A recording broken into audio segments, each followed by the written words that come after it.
and I thought he kicked the ball well. But yeah, we're always in competition, as you well know, Chip. And it's one of those things that we got to help him out and push him through it. He's been really consistent in his career as a starter here. Still believe in him, and we're going to work through it. And I think he's still got a great leg. He's hit a clutch field goals multiple times, but we're pushing through it. And, Zirkel's out there kicking, and so is Camarda. So those guys are kicking as well. Hey, Coach, good to see you. Two-parter here for you, if you don't mind. First, when you go back and you watch the film, film of the defense, as well as it's played, what specific improvements are you still needing to see take place? And second, I wonder if you could give an update on William, who have not noticed him the first couple of games. Yeah, he's ineligible for the first 4 games due to academics, but he did a tremendous job to get himself in that position to get back. So he was not going to be able to play this year. He was able to get a waiver, and he now is eligible after what would that be, Vanderbilt game, I think. He'll be back with us. So we're looking forward to getting his depth back to help us out. Improvement-wise, we probably did not play as well in the second game, as we did in the first. We really did not strike blockers and play run fits to the standard that we expect. We did get some turnovers, which we didn't get in the first, but the biggest thing was playing our gaps, striking blockers, and communication. There's still breakdowns that we have that we're trying to get right defensively. We're fast enough and we're big enough that we haven't been exposed on some of those, and we got to do a better job of definitely playing the run. Okay, let's go to Dean Legge and then Mark Weiser. Kirby, at what point when the opposition is about to snap the ball, is it too late to adjust your defense? 5 seconds to go. I mean, do you understand what I'm asking you there? No. Okay, so there's always on the sideline, there's a lot of motion from you and Dan and everyone on the sideline. Is there a time when it's too late, when it's too close to the snap of the ball to adjust for your guys? I don't think it's ever too late to adjust. It's probably too late for them to hear us. You know what I mean? Like at some point they've got to go get ready to play the play. But that is probably simultaneous with snapping the ball. In terms of, we always say the hay's never in the barn at Georgia. You're always getting ready before the game. We're going over adjustments and going over things that could happen. At halftime, we're going over things that could happen. In drive, we'll pull a guy out and go over something new they did to say, hey, this is how we got to play this. But a lot of times you see us doing that. It's a guy's not lined up right. We want him to get wider, or we might know a tendency the other team has, and you're trying to help somebody out with what we think it is, because ultimately offenses try to copycat other offenses, right? So if we've given up whatever the play might be, an inside zone out of this formation, they might try to copy that. And so we're trying to let our guys, we sometimes know the answer to the test better than the players, so we're trying to help them out. But a lot of time it doesn't help. We just confuse them more. Kirby, I saw a lot of recruits at the first home game. Asking you about kind of the behind the scenes recruiting operation folks that you have. I know you hired David Cooper this summer. How competitive is it to find people that can help you in that realm and then retain them?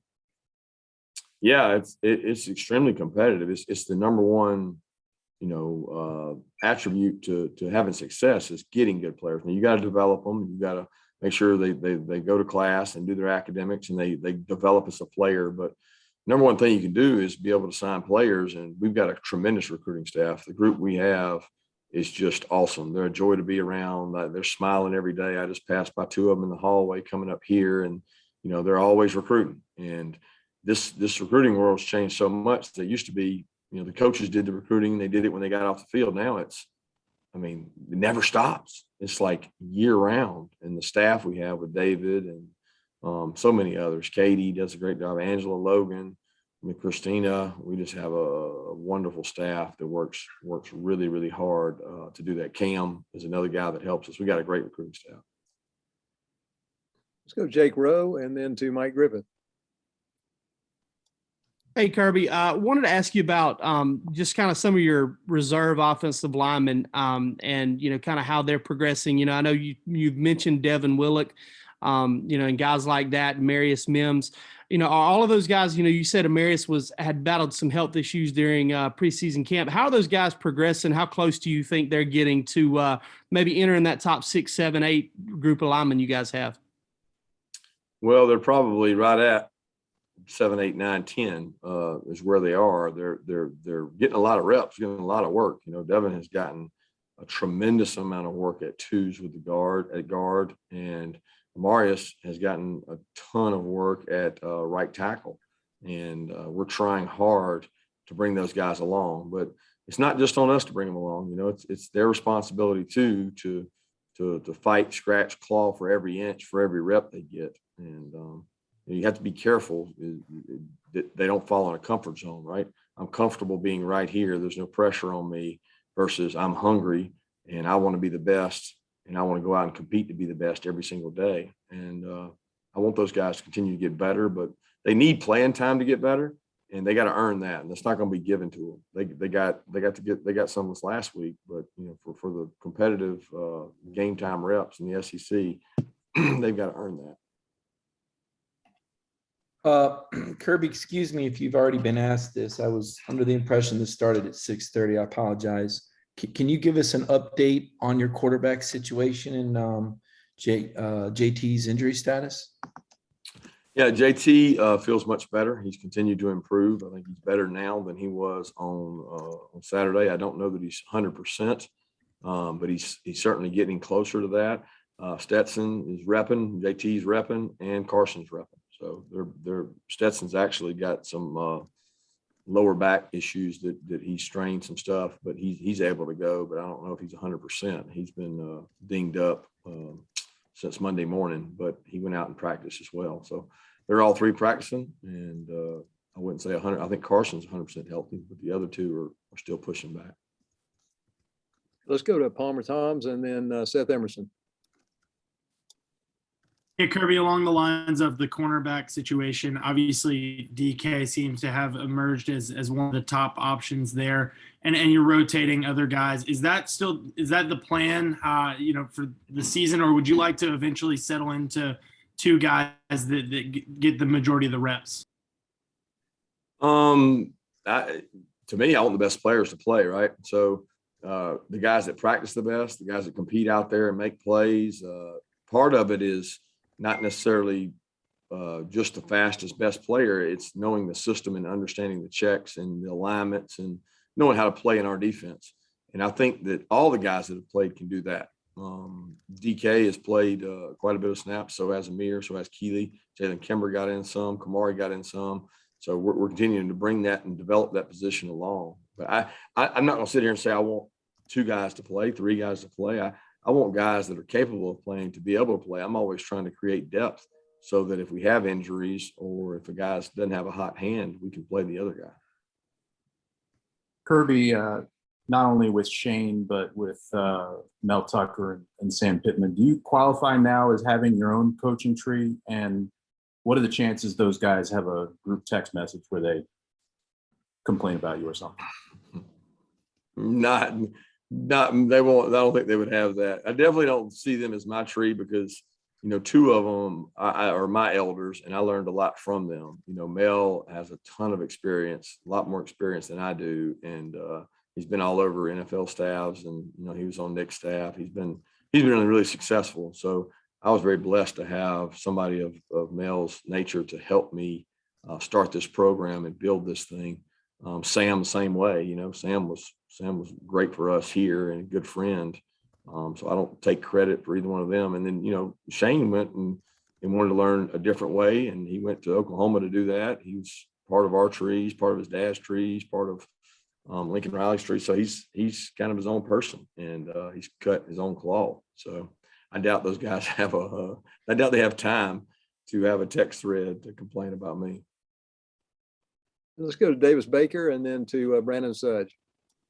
Hey, Coach, forgive me if this was asked yesterday, but how much does the preparation change not knowing who's starting at quarterback this weekend for South Carolina?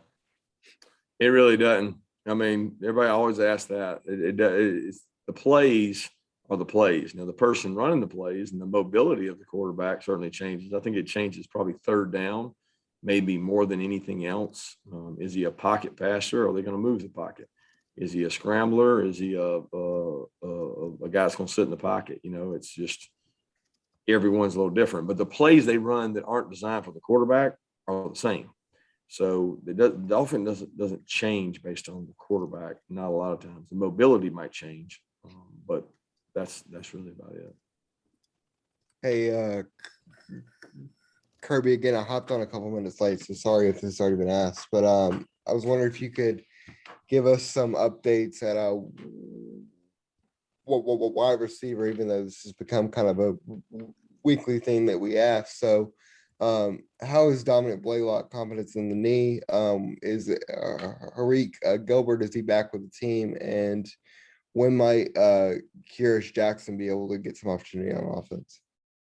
Kyrus is improving by day. I thought that Monday, coming off of a light Saturday for him and a day off Sunday, I thought Monday he looked really good.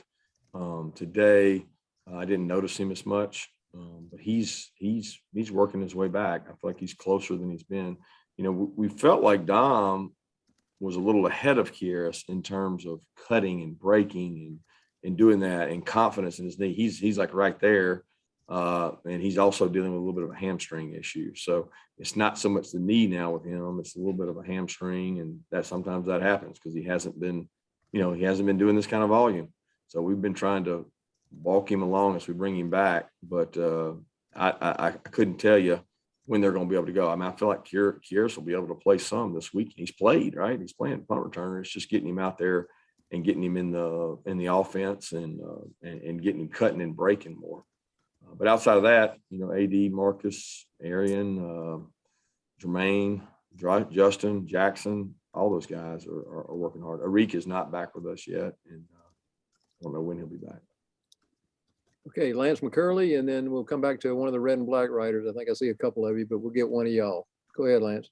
Hey, Coach, I kind of have a non-football question. The Georgia Department of Natural Resources just named one of your former friends and I believe was one of your roommates when you were a GA here at UGA, John Rhodes, the game warden of the year. I was seeing if you could give a comment on your relationship with him and his family. I know you played here with his brother Trey. If you could just talk about your relationship with them right fast. Yeah, the Rhodes family is a wonderful family. I felt like it was a home away from home for me in college, being from a long way away. Greensboro was just right down the road. Actually, Union Point is where his dad had a store, and I'd go down there with him a lot. And grew up kind of in college with Trey, and then John was his younger brother, and we kind of took John in, and he came up, stayed with us all the time, and he finished up at Georgia Southern, and he does a great job with DNR, and I run into him sometimes on the lake. So he's always a joy to be around. He's always got a smile on his face. So he's one of the best at it. I'm glad he got that award. Hey, Kirby, I had a question about the running game, because obviously on Saturday there was plenty of explosive passing plays, but there wasn't a single running back that had over 34 yards. Is there anything y'all are emphasizing or working on to create more explosive plays in the run game? Yeah, you got to do it better. Like you can't do that. Now we may not have a running back get over 100, but that could happen because we may split them up. We may share it out. But certainly would have thought we'd have had more with over than 34, and should. And we got to work hard at that. We've got to be able to create run game. Some of our passing game comes from the run game, right? The play action. So your play action is not going to be real good if you're not a good run team. That's part of the success we have on defense, is we don't have to honor play action because we got a good run defense. So we got to be able to make that a threat. We got to be able to make that count and hit people. And we did not do that at a high rate. Now, how much that had to do with UAB and how much that had to do with us, I don't know. I still think UAB has a pretty good team and a pretty good defense. But we did hit them with some explosives. Okay, we've got time for one more question. Let's go to Connor Riley. Hey, Kirby, I just wanted to follow up. You said Arian Smith was back practicing. I just wanted to clarify that because he did leave the game with an injury on Saturday. And then with him and Jermaine Burton catching some of those explosive plays, how big was that for their confidence and development as they continue to play more? It was big for him. He's practicing with us. He's not 100%, but he is practicing with us. He did get dinged up, but it was bruise. So we're pushing him through, and he's doing the things he can do to be healthy. And Jermaine had a good game, and hopefully got some more. Both of them got some more confidence. But Arian is still a work in progress in terms of developing as a route runner and growing as a player. He's been really valuable in terms of special teams with his speed. Thank you, Coach Smart. Thank y'all.